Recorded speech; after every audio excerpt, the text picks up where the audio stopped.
dėkingoms už pačius elementariausius, paprasčiausius dalykus pakel tavo dažnį. Ir nebūtina, kad man dažnis pakels. Vien dėl tavo būsenas. Kad tu tiesiog galėtum mylėti viskom pradėti per naują. Galėtum iš naujo pradėti būti savim. Kur tiek ilgą galbūt buvo užsidaręs arba užsidarius kažko kito apsimesdams.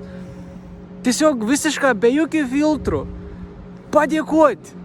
Tu esi gyvas. Tu primeti. Tu esi gyvas. Gyva. Tu egzistuoji.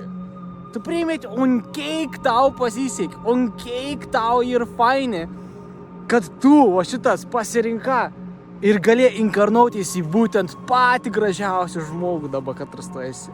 A tu įsivaizduoji, kiek tu esi visko vertas arba vertas savo gyvenimą. Visą tą klaidų nedara. Tu esi vien dėl to, kad tu galėtum patirti procesą. Tai kam rinktis liūdėti? Kam rinktis matyti viską iš negatyvo, kad sugriauni ratim? Pasirink pozityvą, pasirink meilį, pasirink šviesą, nes tu ir esi šviesa. Aš esu toks dėkingas, kad aš galiu šitais padaryti šitą video ir papasakoti. Aš galiu pasidžiaugti, pabūti čia ir dabar, šitą momentą, tiesiog kelis kartus įkvėpti ir tiesiog būti čia ir dabar su tavim. Pabūk ir tu čia ir dabar su savim.